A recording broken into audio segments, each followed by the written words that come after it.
And with that, because we're so focused on this integration of kind of technology and teaching theory, we have faculty that really come to our program with a wide swath of disciplinary knowledge. We have folks who've worked as K through 12 teachers, folks who've worked in higher education, folks who have worked as true instructional designers or corporate trainers in Fortune 500 companies or governmental organizations.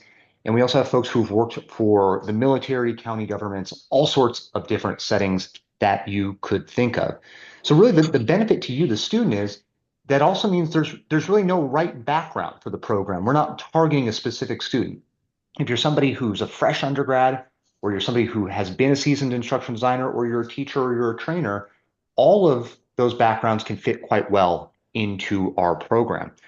One of the things that we're heavily focused on is using instructional technology in a variety of settings. So as I alluded to before, our program is not one that's heavily focused in just the fields of education or just corporate training or just instructional design. It melds all of those together, which in my experience, having gone through the program myself, it gives you a lot of wide opportunities to explore upon graduating from the program. There's just more job opportunities.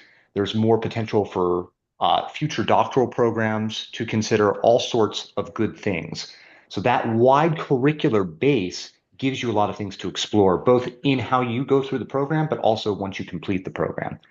And then lastly, given how the pandemic really changed the field of education, the field of training, really anything where some form of instruction or learning takes place, we focus heavily now on not just teaching distance technology or technology that would make the most sense in a distance setting, but also technologies you could use in a hybrid setting where you might have folks in a classroom or in a training room once or twice a week, and then they go off on their own and learn asynchronously.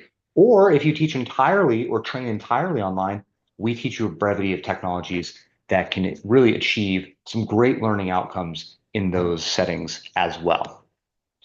So in terms of the MIST program, what do we aim to have our students do upon graduation? If you've heard of the ADDIE model of instructional design before, this first bullet point will ring very true to you. We really have folks look at instructional problems from a very holistic standpoint, from start to finish. What is the best thing I can do to help the person that I'm ultimately having learn from me, whether it's a preschooler or a 60-year-old? Every learning audience is different and they have different needs. So with that in mind, we have students start off with planning, looking at how you could scope out what that learner needs. How would we conduct a learner analysis? How would we know where their deficits are? How would we know what their strengths are? So you kind of learn how to get that data from the people that you most likely work with, or if you're kind of doing hypothetical projects, people that would hypothetically fit within that student or trainee demographic. From there, naturally, our program looks a lot at how we can design effective and new learning modules, new and effective learning websites, videos, all sorts of good things that are assisted by technology. So this is really where you get to design out that training program where you go, okay, this person needs to learn X skill at Y level. This is my Z solution based on these different technologies that I have in front of me. From there, you start to develop that. So if you're developing a course, you might go, well, I think it would be best for me to have instructional videos for this person to learn this key fact. Or if you're teaching somebody how to do a hard skill, you might have very demonstrative videos that demonstrate how to do the task effectively and ask them to kind of recall that knowledge. It really depends on who you're working with, but you can see where I'm going there, and that there's a variety of different ways to develop out this module. Then you implement it. You really give it to the learners. You see if it's working. Is what I'm hoping they can achieve happening based on the instruction that I'm providing them? And then lastly, and most importantly, one of the things that happens to our students so frequently is this might be the first time they've used a technology like an e-learning authoring software like Adobe Captivate or Articulate Rise or any really of those suites of types of technologies. And they get so excited to use them that they kind of forget, do I even really need to use this? Could a simple video-based course achieve the same thing? And we'll teach you how to make those. Could a in-depth knowledge retention-based website be the best solution? Well, we'll teach you how to do that too. So ultimately, as you lay out your hypothesized solution, you'll be able to go back and go, is what I'm doing actually effective? And is it really the best way for me to be doing this? Or am I maybe getting too excited about all of kind of the nuts and bolts of the technologies that we'll be teaching you in this program? Now, second to all of this, besides just looking at instructional problems and ways that we can solve them, we also try to give students a pretty broad background in project management and really the people skills of working in the field of instructional design. As you can imagine, a lot of folks that work, for example, I was an instructional designer for many years before I came back to Cal State Monterey Bay to work in this particular role. And so typically what I worked with was students who were learning English or math at the K through 12 level. And so what I would do is a lot of times I wouldn't have a direct subject matter expertise in something that I was ultimately having my students learn, but I was working with teachers or tutors to create curriculum with them. So I was the expert in creating the learning materials. They were the subject matter experts providing me that knowledge. And so in a lot of ways, this field is a lot of people management as well. You need to be able to kind of extract the most useful information from folks to be able to make those effective learning materials that you're ultimately creating.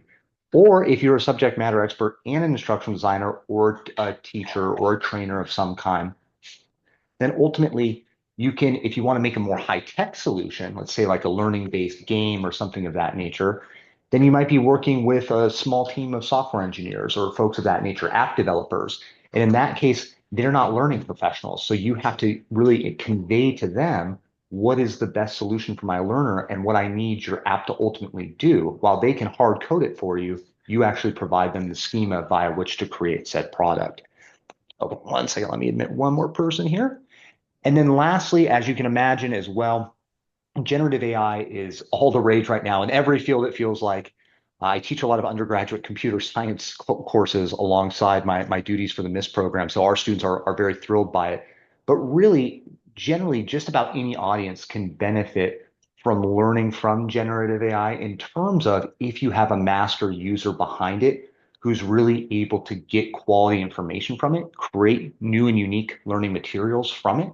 If we just give it to our students, it tends to not be the best solution. But if we use it in a way that can assist their learning and enhance their learning, that can be really beneficial to them. And so our program is heavily, heavily focused in the summer around looking at ways that we can integrate generative AI into teaching and training contexts. In fact, this summer, we're going to be hosting IST 595, AI for Teaching and Learning. And the professor for that class actually designed the curriculum for the entire California State University system for professors to learn how to integrate generative AI into their classrooms.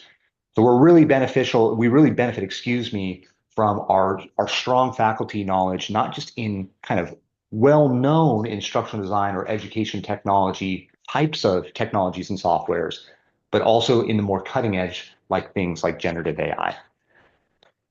Okay, so there are a lot of instructional design programs and education technology programs out there. I always tell students, you should weigh your options. You should look at what is best for you. For example, if you wanted a more traditional Masters of Arts in Education with an education technology emphasis, there's really good programs in the CSU for that.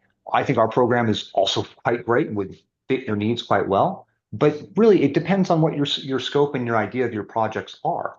In our particular case, what sets us apart, firstly, as I alluded to before, we have a really wide swath of interdisciplinary knowledge. So if you want a more interdisciplinary look at how to use teaching and training technologies, then I think this could be a really great program for you. With that, we're housed in the School of Computing and Design. And the benefit of that is our program is very practice based. It's very practical in nature. The goal of our program is for you to get a heavy hands-on usage with in-demand learning technologies like Adobe Captivate, like Articulate Rise, how to use learning management systems like Canvas, how to develop high-quality audio and video material to be able to integrate into modules that you're creating in an e-learning software.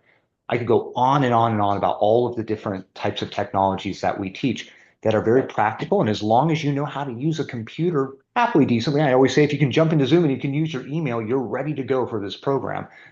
But you do get all of this hands-on technology usage and learning for yourself. So that's one of the big things that differentiates us in comparison to other programs in this field. Secondly, we have a couple of delivery formats. Many of the instructional design or education technology programs in the CSU system are fully online, and there's nothing wrong with that. We have a fully online pathway. but we also have a blended program pathway for students who want to come onto campus and actually hands-on use these technologies alongside their peers, alongside their faculty. It's not that the online experience is a lesser experience, but just some folks learn better in that modality. And so we offer that to students in our program. To give you some basic logistics before we get into the curriculum of the program, we're a rather fast program. For those who would start in the fall, we start obviously that fall semester, end of August, and then you would run into the spring, summer, subsequent fall, and then end the December after your August start date. This loosely equivalates to about 15 to 16 months, depending on the academic calendar. So it's an awfully fast program, and that's really because you're going year round. In terms of mode of study, as I alluded to before, we have both an online and a blended modality. So you can take the program entirely online. You could jump on Zoom as you're doing right now and work your way through the program. Alternatively, the blended program has some time on campus. The best way I try to describe these is it's almost like a residency weekend at the start and the end of each semester. But I'll break down how that looks like in a moment here. And then, really, regardless of which of those two delivery formats you're using, ultimately, these are 16-week semesters where you're taking a combination of 4-unit core classes and 2-unit support or elective classes, with typically the 2-unit support and elective classes really being heavily focused on the most current technologies in the field, kind of the cutting edge technologies. So you just have that leg up on your resume when you complete the program. In terms of required credits to graduate, we are a 36-unit program. I typically tell students, once again, regardless of either going online or the blended kind of slightly in-person modality, the tuition is identical. It's around $15,500 for the tuition, but I typically tell students to budget an additional few $1,000s for things like software, for books, potentially an upgrade of a computer. If your computer is maybe 5 or 6 years old, it wouldn't hurt to update it for our program. But a lot of students end up finishing the program for far less than what I'm quoting on the screen. The average student probably completes the program for around $16,500. That would be my loose estimate based on some of the surveys I've run with our past graduates. And then, of course, as I alluded to before, we are recruiting still for our August 2025 start, with our final application deadline being May 31st. A question I got by a phone today, outside of kind of the attendees of this open house, was, is there still space available? And we were asked by our dean if we could take on an additional cohort of students. So we effectively can recruit probably around another 15 or so students. So I think if one was to apply by May 31st, they'd be absolutely fine to be considered for the program without just kind of missing the boat because they didn't apply soon enough. Okay, so in terms of program and curriculum, I'm not sure why AI for Teaching and Learning is just hanging out by himself there. But in that first fall semester, we have a combination of two core classes. You have your instructional technology class, where this is really a broad survey class of the various forms of instructional technologies that are present in the field of instructional design and ed tech. So this is where you'll learn about things like, why Adobe Captivate and e-learning softwares of that vein are used. You also look at a variety of kind of user contexts, right, or learner contexts via which these technologies are used for. What types of demographics are best served by XYZ technology, things of that nature. This is also paired alongside a pretty deep look into the variety of professional organizations in our field. So things like AECT, ISPI. There's quite a few different really quality professional organizations that students can be a part of. And so we try to introduce you to those so that you can also kind of enhance your learning both inside and outside of the classroom. This is partnered with the instructional design core class. And this is really looking at how to scope out an instructional project or a training project from start to finish. So you really work through every step of the ADDIE instructional design model in this particular class. You identify a capstone, which I'll allude to what our capstone looks like in the MISS program in a moment. But you look at an instructional problem, you decide, okay, these are my learners. Let me get a good idea of how they best learn, and then I'm going to start to develop my project from start to finish.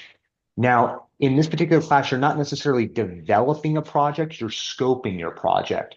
So you're going to work on what's known as an instructional design document to really scope out the learners, what they need, how you're going to solve this learning need, and then what that kind of end outcome should look like. Kind of what are my learning outcomes? How can I measure those for success to know that whatever this person is learning or doing, they're learning or doing it better by the end of this particular course that I'm creating or this particular module that I'm creating, so on and so forth.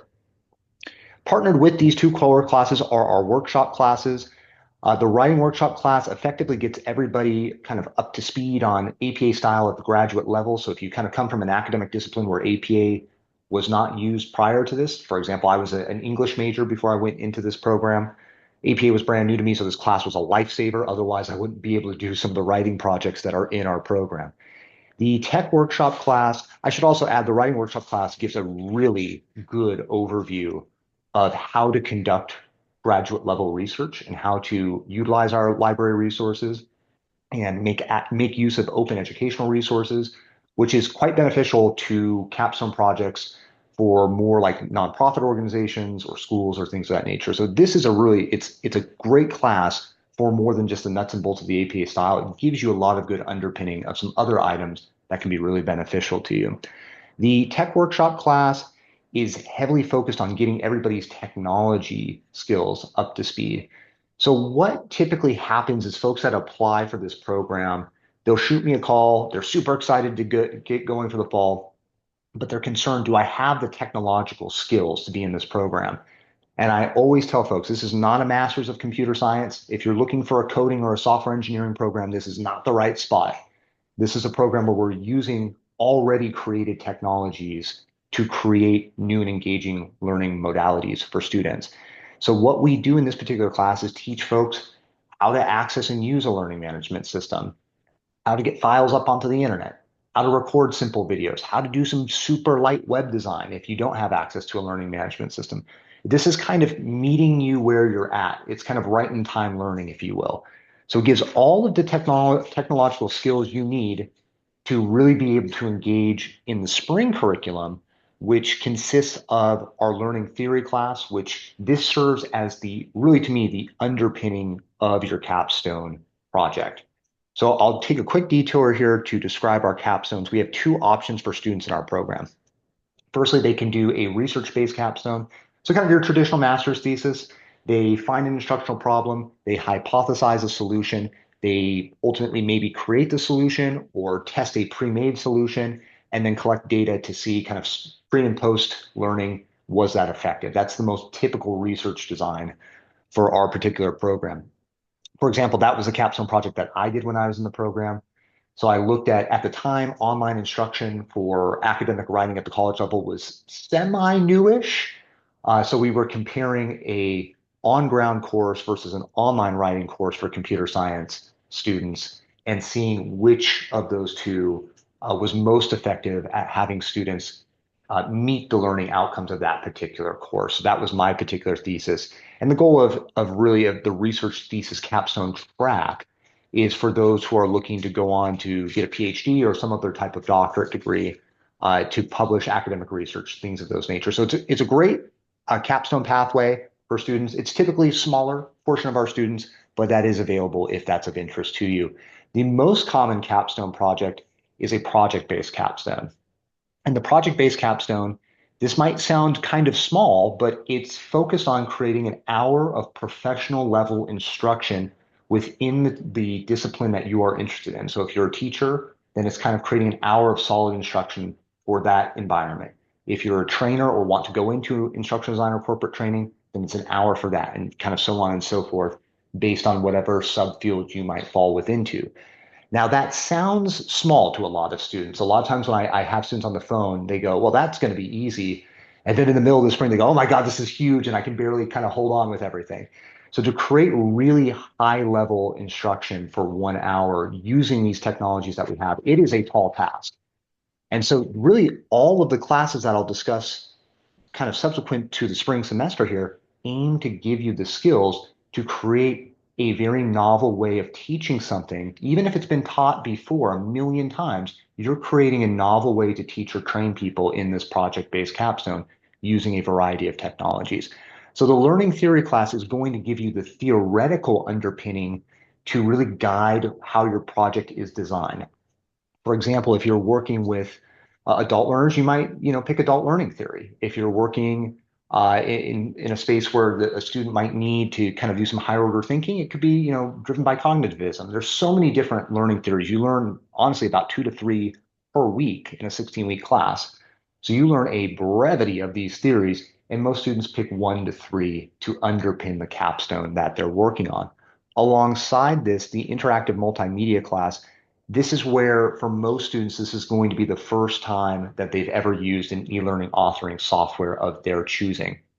Most of the students in our program use either Adobe Captivate or Articulate Rise.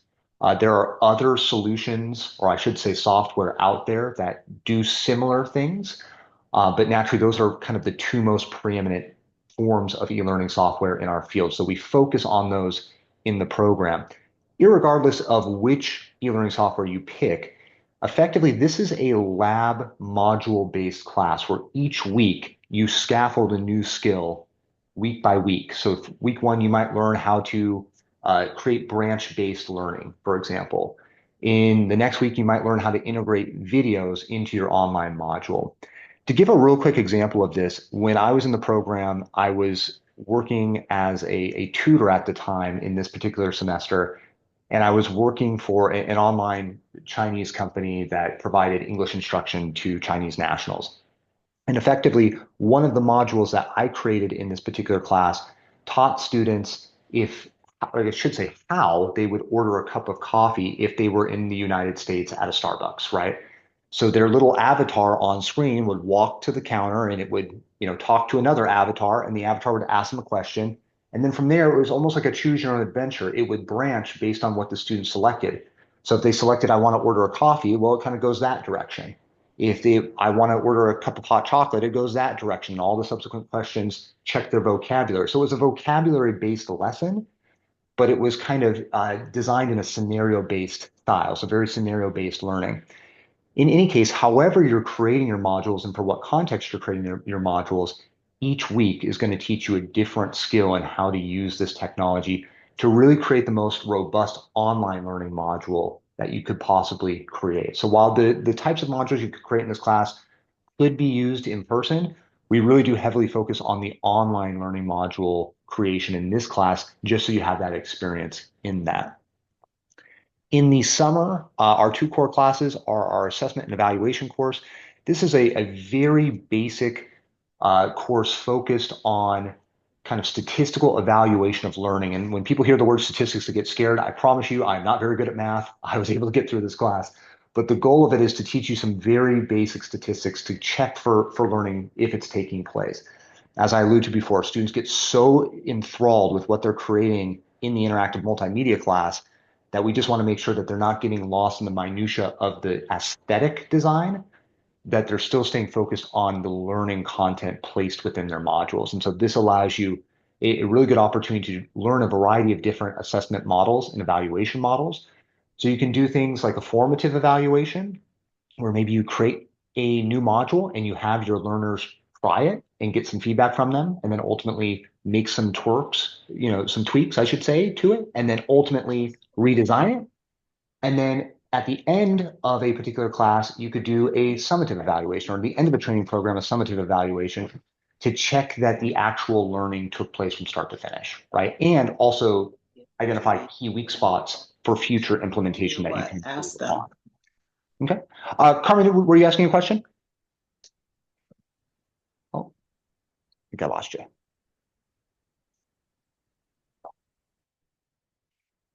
Then in conjunction with this class, we have our advanced instructional design class. The advanced instructional design class is effectively an internship class. So this particular class, you work with a team of students to create a real world training or learning based project for a client of the university. And so we've had folks that have done projects for the Department of Defense, folks that have done projects for Fortune 500 companies. One of the most recent projects that was really a standout project in my mind was for the Monterey County government. And in this particular setting, what they ultimately did was they created a learning module for 911 dispatch call center operators. And as you can imagine, this is a very stressful job. And one of the issues that our local Monterey County dispatch center was suffering with was retainment of new dispatchers that they had hired.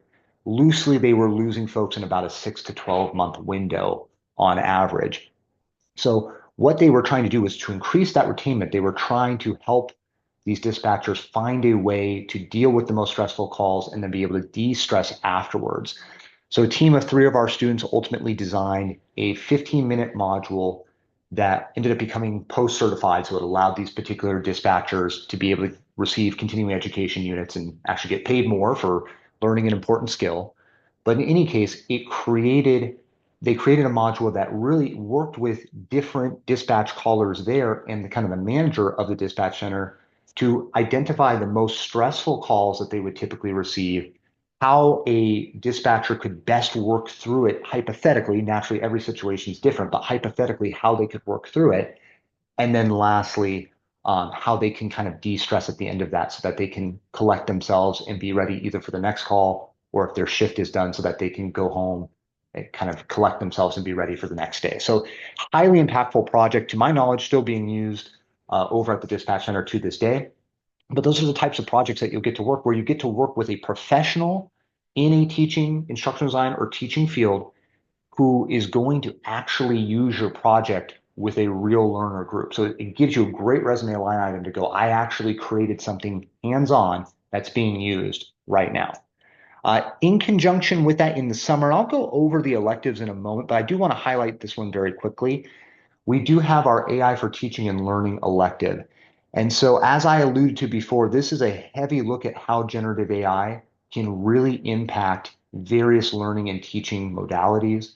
And context really might be the better word here for that. But effectively, we look at how you can use generative AI to create learning materials, or at least to enhance them. I don't love creating them entirely, but maybe enhance is the better word there. Certainly, how we can look at how we can identify work that is being created by either students or learners to maybe get through our training or teaching based modules quicker versus really engaging with the curriculum.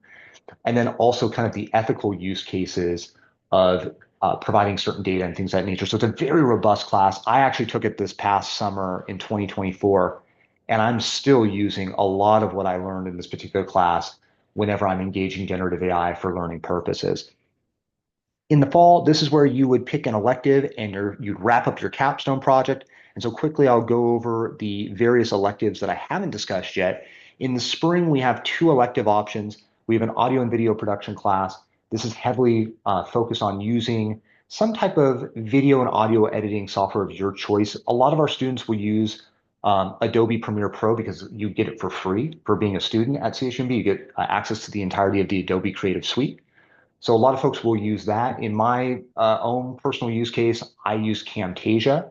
I learned how to use that software, but you get to pick the video editor that you most prefer and really learn how can I create instructional video content that's of high professional quality.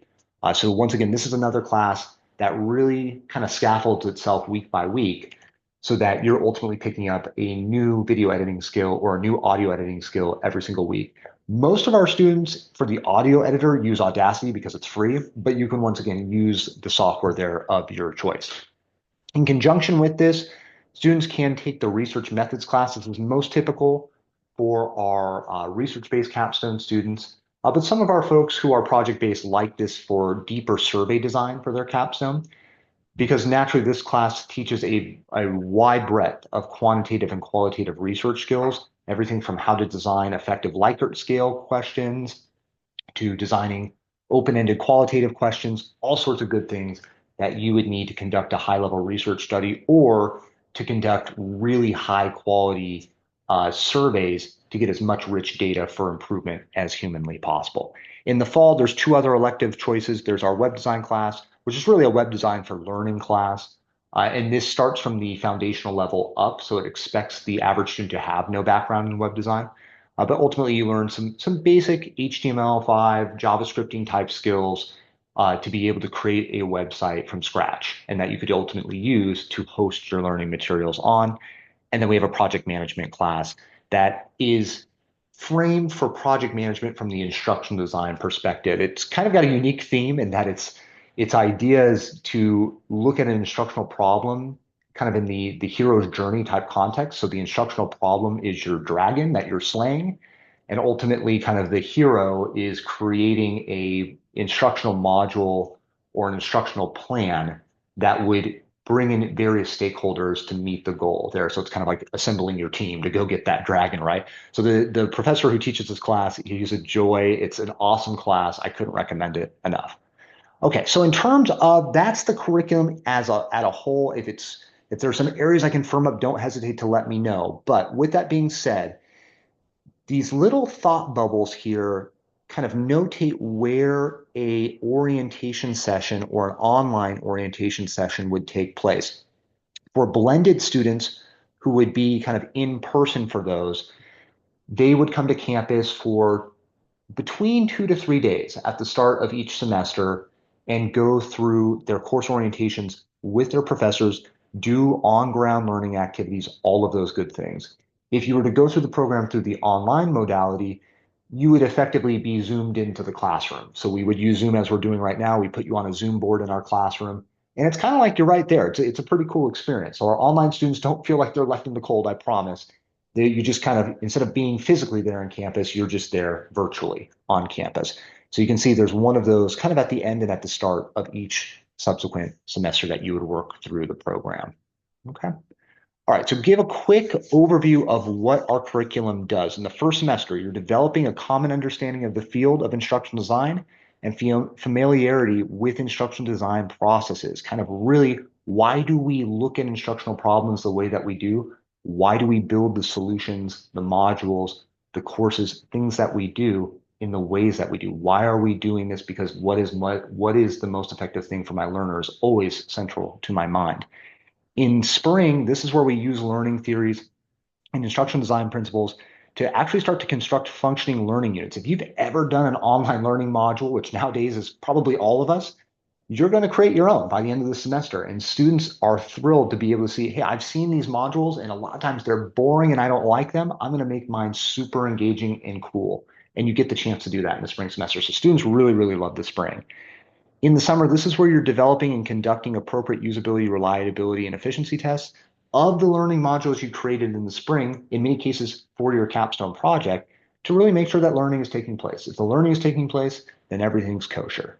And then in the fall, this is where we wrap up our capstone project or thesis that connects to our career as a culminating experience. And really, it should also be added, this little bubble at the bottom is super important. I have but scratched the surface of all of the different technologies you will be exposed to in this program. Not everything that you're exposed to you have to learn in depth, but we give you the opportunity to do so. And because of that, it gives you an opportunity to use a variety of different interactive multimedia software, information technology, so on and so forth, to enhance the types of learning that you're creating for whatever your student or trainee might be doing. And it says through team-based projects, but that's not really fair. There is a lot of team-based learning in this program, but there's a lot of individual learning too. So I would really say about half the work you do individually and about half the work you do with a cohort team. Okay. Oh, yeah, no worries. Now, typical week for the Miss student. This is what I personally did at my own schedule through the program. This is a minor caveat, kind of side point here, and I don't know why this is the case. This is a bit of missed lore for you today. For whatever reason, our weeks in the program start on a Wednesday. I've never gotten a good answer as to why that's the case. It just kind of always has been. So on Wednesdays are effectively our Mondays in the program. So this is where you're going to get a new module. I would typically then study the requirements of the module and conduct any reading that I would need to do. This is not a reading intensive program, but you will be doing some reading, especially in courses like IST 520, where you're engaging with learning theories. So the reading that you do is meant to give you a theoretical underpinning to use the technologies that we teach you to use to the maximum capacity that you possibly can. On Thursday, this is typically where I would continue to do any reading that I have. If a class had discussion forums, which admittedly not all of our classes have, only a few of them really do. If they're present, I like to always get my post up as soon as I could at as high of a quality as I could so that I could really engage with my peers about the curriculum that we're discussing in these particular posts. So I've always told students, if you ultimately do decide to go through our program, the very first thing I say on the first day of orientation is post early and post often, because it's an opportunity for you to really engage with your peers to see how everyone is seeing it. Because in many cases on your team, you might have an instructional designer, you might have a teacher, you might have a professor at a university, you might have somebody who's completely new to this field, and everybody's seeing that curriculum differently. So you each have an opportunity to engage with it with one another to get a much, much deeper learning experience.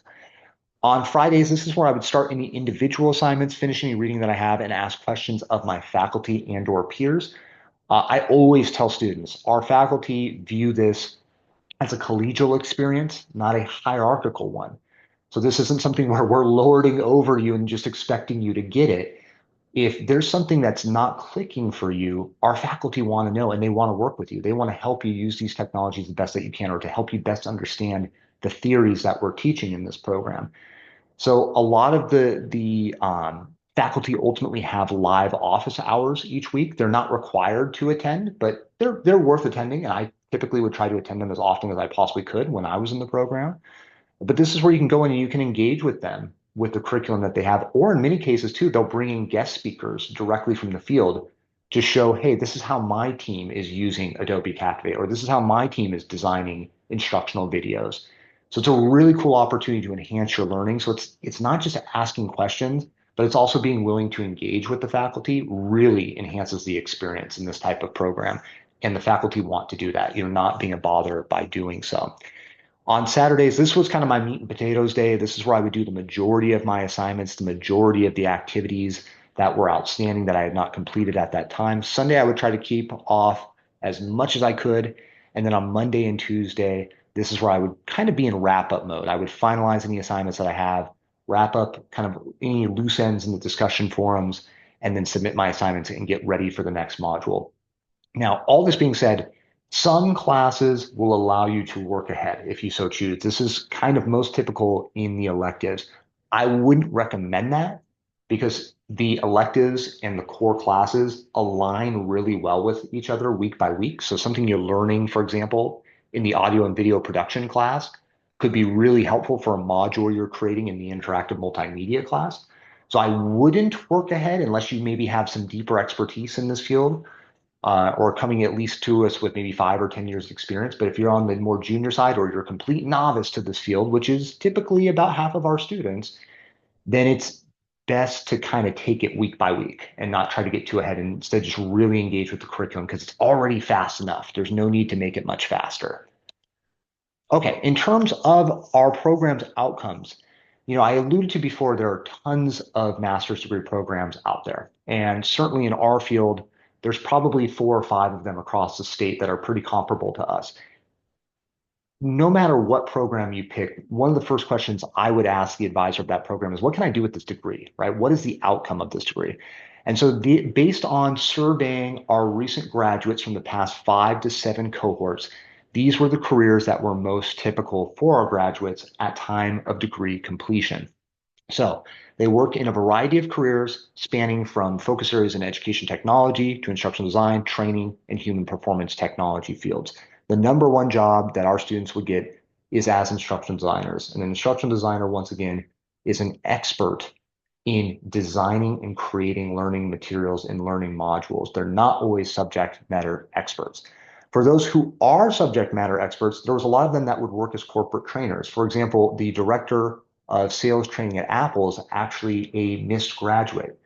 So she first started as a salesperson at Apple at like kind of a normal store in the mall, and then worked her way up through the kind of the chain there at Apple, came to our program, completed it, and then ultimately, because she was working as a manager at that time, overseeing a store, she started to then work in the corporate training environment and ultimately took over the global sales training. So every single salesperson would be going through training that her and her team ultimately created for Apple.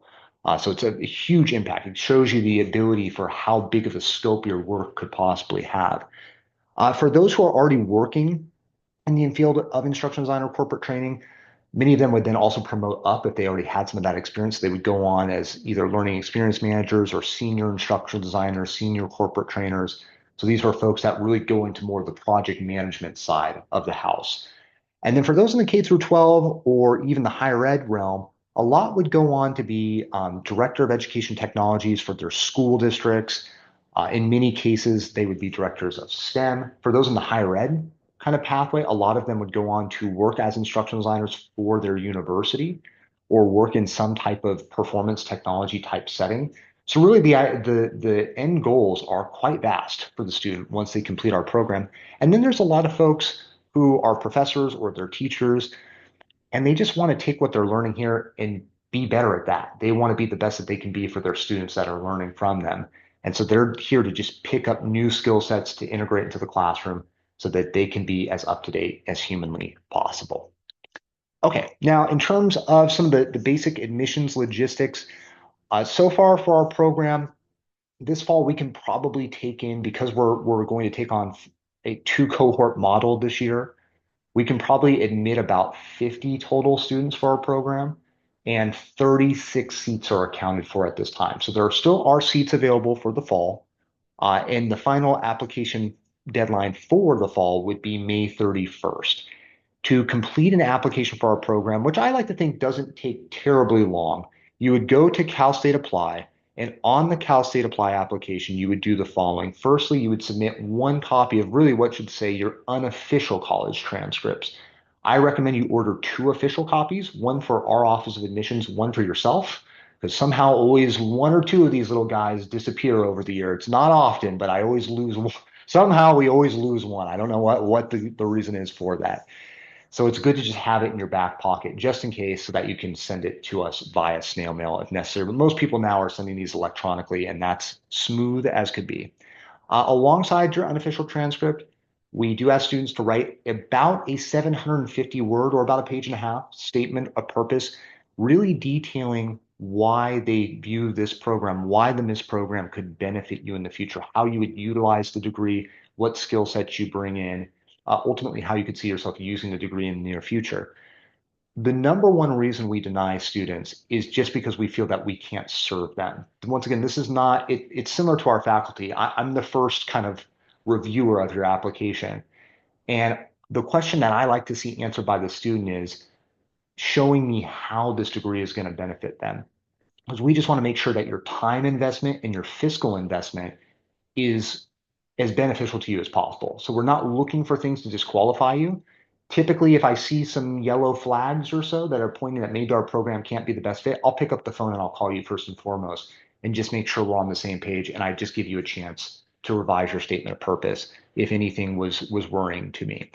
Alongside your statement of purpose, this should really also read 1 to 2 letters of recommendation. I always joke with students, I've been in this role for probably 10 years now, and I've reviewed probably 1,000 letters of recommendation minimum, and I have yet to see one bad letter of recommendation. So these are not the most important item, but they do give us a good insight into skills that you might not have thought to share on your statement of purpose. A lot of times your recommenders can see things in you that you sometimes can't see in yourself. And it gives us a broader window into what skill sets you'll bring into the program. So once again, we can make sure that we're serving you best. And then if applicable, if you have foreign transcripts, you may need to take a test of English, such as the TOEFL exam, and provide a foreign credit evaluation. But this is generally quite rare. So with that being said, I think I've hit all of my items. Are there any questions I can answer from the group at this time? Anything that I might not have been clear about? Sasha, please go ahead. Yeah, hi there. Thanks so much, Ryan, for all of that information. I go by Alexander. We've Oh, okay. been, Yeah, sure. Sorry. yeah, or I go by Sasha, but my given name is Alexander. Um, so if I were to sign up for the AI course this summer, that could potentially lessen the load for summer of 26, right? Yeah, great question. So if a student takes a class early like that, it could lighten the load for the future summer, but it could really lighten the load wherever you want to use those elective units. One of the Hmm. things I failed to mention, if we go back to the curriculum really fast, is that you're picking kind of, if you block the writing workshop classes, because those technically don't count as electives, Hmm. everything to the right of those, you need a total of 4 units.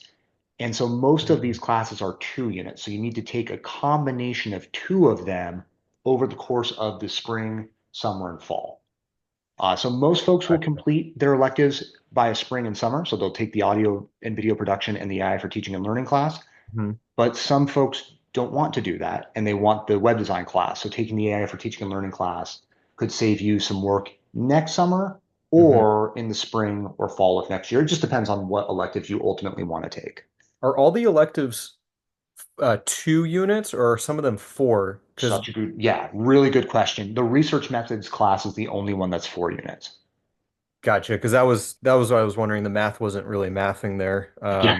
For 28 base plus another eight elective units is what I'm understanding.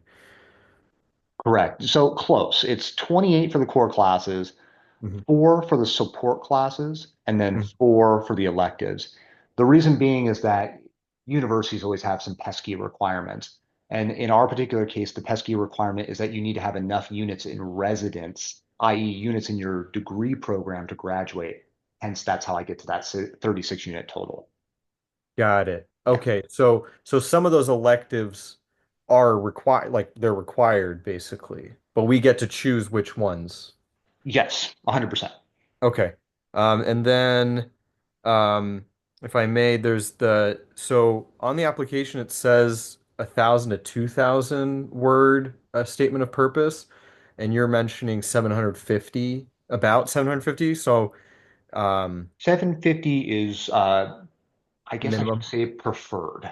Yeah, I was gonna say. 1,000 to 2,000 words. I'm one of these people that being one of the reviewers of applications, a longer statement purpose isn't going to hurt you. If you turn in 2,000 words, if that's what it takes to really convey what you want to say, beautiful. Okay. And In a lot of circumstances, you can do it a little bit shorter, and I find 750 is totally fine for students. that's what But I please was go I ahead. was gonna say. Yeah, Yeah. and you listed a couple of things that we should kind of focus on in the statement of purpose. Do you mind just kind of running through that real quick Yeah, again? yeah, yeah. So the statement of purpose, a couple different items that I think are most important. How you see yourself utilizing the degree in the future. And the other big one is the skill sets that you think you will bring in that will benefit you as a student in the program. If you're hitting on those two items, that to Mhm. me is the perfect statement of purpose. Okay. Great. And so the institute that I work at, they have something called the EAP. It's a education assistance program where they'll cover a course. And is how much is each unit? That's a good question. So in theory, at the graduate level for CSU, you're not charged by the individual unit, you're charged Right. by a unit cap. So if you take 6 units or less, it's one flat fee. If you Okay. take 7 units or more, it's one flat fee. So typically people who have a third party funder like that, they'll take the program sometimes part-time, and that will cover all of their tuition for the semester. Because effectively, for part-time, with 4 and 2 being the most common unit count for our classes, you take one core class, you take one elective or one support class, you get to 6 units, and you having funding for one class covers both classes, if that Hmm. makes some sense. Yeah. Yeah. In this case, it's basically one course. So say I did just instructional technology and I did AI, right? Mhm. I would obviously go for like the bigger of the two, but they require a monetary rundown of what Mm. exactly the tuition part of that is. No, Uh, absolutely. And there's a number for that, right? So in that particular case, part-time tuition is $2,082. But what I'm getting at is that it'd be $2,082 if you took instructional technology alone, or if you took it with, let's say, the writing workshop class too. You'd still have that I same see. fee. So a lot of students who have those third-party funders, they really take 2 courses for the price of one. I see. Yeah. And that would then extend the program. It would. Yeah. So you'd Yeah. basically be cutting this in half and looking at about a 7 or 8 unit or 7 or 8 semester, excuse me, experience. Hmm. But if I wanted to go for the full 16 months, get it done, um, in that case, then it would be higher cap. Mhm. but then I could just give them like half, probably half of, or Yeah, I don't know. you'd pay the difference to some degree there. I Yeah, can get you a better answer for that and shoot you an email on it sure. because I just don't know the exact number, but you would be splitting the difference effectively. Yeah. Okay. Thank you. Yeah, no worries. Any other questions that folks might have? And if not, that's okay. Yeah, it's okay if I hop in here. Yeah, go ahead, Allison. Oh, awesome. Thank you so much, first off, for putting this all together. I had so many questions coming into this, and you have answered basically every single one. So Oh, this is thank you. I appreciate that. fantastic. Yeah. Yeah, thank you, thank you. One question I wanted to ask, seeing as you have gone through the program yourself, so I'm a full-time employee, and I was hoping to kind of put this program on top of my Mm. full-time workload. Mhm. How possible would that be? I mean, I Oh, saw your weekly breakdown, and it yeah. seemed like it was doable, but just wanted to ask your personal Such a experience on solid that. question. Yeah, I actually kind of funny enough, I started as a full-time student in the program for the first semester. And then by the second semester, I was tutoring the kind of that at the start of that semester, and then I was promoted quickly into an instructional designer for that company that I was working at. So I can see it from both angles. It really the program is designed with the full-time worker in mind because really in a lot of circumstances what you're doing at work informs a lot of the curriculum that you're working through in the program. It gives you some use cases, right, of what you're learning, and vice versa. A lot of times for folks, and this happened for me in my own role, I started to be able to learn things that improved my workflow at work. And so I was kind of able to now, because I had this extra time that I was gaining from my skill sets improving, it made it far more digestible. So typically I tell the first semester, or I tell students the first semester, I'll be honest, it's probably going to feel crazy at times. But by the second semester, people kind of get into that workflow. They kind of understand how to make this fit into their life. So typically the scaredest people are is the first 8 weeks, and then things start to die down in terms of fear after that. So I hope that answers your question. I know it's a little esoteric, but I hope that answers your No, question. no, that's perfect. I really appreciate that. That's great. Thank you. Yeah, no worries. Any other questions folks can think of? Just want to make sure I'm answering everything that I can.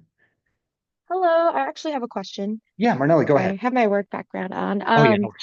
So I am in a bit of a particular situation. So I took a instructional design certification program from a different CSU, Okay. and a lot of the classes are similar. Oh. Um, I was wondering if any of those credits would transfer over to apply for this program or count towards the program as well.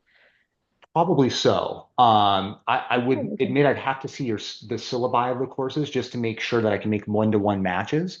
But we've certainly done that in the past where folks have, for example, they've gone to, well, the program doesn't exist anymore, but Chico State used to have a program.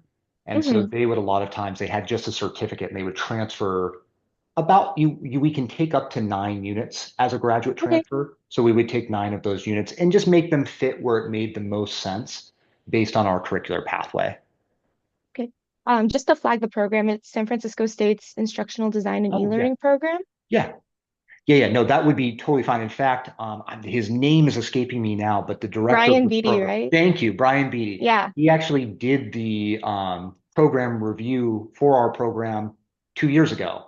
So yeah, their curriculum would match up quite well with ours. So I could easily see you transferring in some of those units. that's great. Thank you. Yeah, of course. Cool. Any last burning thoughts? And if not, that's okay. Trying to pressure anybody into any questions. One more, Ryan, and thank you again for all this Yeah, information. of course. Go ahead. And as far as financial aid applications or financial aid assistance, would we have to start applying now when we apply to this program to FAFSA? I would apply as soon as possible. I'll give you the most stock financial aid answer I can give you because they don't like me to talk about financial aid. And they always tell me to tell you, apply as soon as you possibly can. If you definitely see yourself starting sooner rather than later, the sooner you can process it, the sooner they can give you a, a financial kind of amount that they can provide for each semester. So yeah, the sooner you can apply, the better. And then I would also just add, because graduate education is growing at CSUMB, there is a small pool of money for scholarship. There's also a small pool of money for teaching associate roles for students who would like to maybe teach a college level course. I know a lot of people aren't local, so that becomes quite difficult. But we keep those options available and we keep students informed of those each semester as well. So don't feel like the only way you can ultimately pay for the program is just through a loan package. There are some other pots of money available to you. So we try to make those as clear as possible for students whenever possible. Thank you. Of course. Cool. Any other questions? No, it's probably hitting on the Hey, moment. can you hear me? Yes, Jose, I can hear you. Go ahead. Hi. I just wanted an advice. Like, is there something you can give to someone who hasn't been at school for a little while and Mm. it's not in the field? Yeah, yeah. I totally get that. That is another pain point for students when they start the program. I'm glad I'm on this slide. This is why those workshop classes truly exist, right? It's not just to get people up to the kind of same level in things, but it's also in many cases, the average student coming into our program is not like me. When I was going into the program, I was right out of my undergrad into this program. Most students are coming back 5, 10+ years later. So do know that we have you in mind with the program, and that's why those workshop classes exist. The other thing that can help is once you're enrolled and you're matriculated, because once students apply, they can matriculate, and by June 3rd, students can start enrolling in classes. Once you're enrolled, you can start to download all of the free software that our program goes through. So things like the Adobe Creative Suite, things of that nature. You can start to play around with even your own Canvas shell to create your own little course online. What I typically tell students is just play with those a bit, start to get your hands on them. You don't need to go too in depth because I promise the classes are going to help you step by step to pick up those skills. But if you just, some people too, like I'm the type of person I don't like to wait. Like I want to do the thing, it's there and I want to do it. So if you're kind of one of those people, just kind of playing with some of those technologies a bit can be really, really helpful so that on day one where you start to jump into the tech workshop class, when people are downloading and installing stuff, you're going to walk up to Professor Beam and be like, I've already been doing XYZ thing in the Adobe Creative Suite. Let me show you. And he's going to think you're the coolest person ever. So the sooner you can kind of download those technologies, the better. But don't be too worried about cramming a bunch of stuff during the summer. I promise in the fall, we're going to get everybody kind of going at the same speed as quickly as we can. Thank you. Yeah, of course. Okay, I know we're nearing 6:30, so if there's any last questions, I'm happy to answer them. Otherwise, if you're ready to head off for the evening, please feel free. Um, any last questions? Hi, Ryan. This is Yeah, Carmen. Carmen, go ahead. I put a question in the chat Oh, just to, I'm sorry. Yeah. that's no problem at all. Thanks. Okay, I see it now. So is there a site to review that gives a brief synopsis of all classes available in the MIS program? Yeah, that would be our course catalog. I'll send it to you after this meeting. And it gives you a pretty good understanding of what each course is. Kind of similar to what I went through tonight, but in some cases, a little more granular detail. So I'll send that over to you. And then if anybody else would like that, I'm happy to send that as well. Okay. Well, cool. Well, I think with that being said, I'll let you guys go for the evening. Thank you for coming. Once again, if you have any questions about the program, applying, all of those good things, really don't hesitate to let me know. You wouldn't be bothering me in the slightest. Okay. So have a great evening, and I will talk with you all soon. Take care. Thanks, Ryan. Appreciate Thank it. you so much.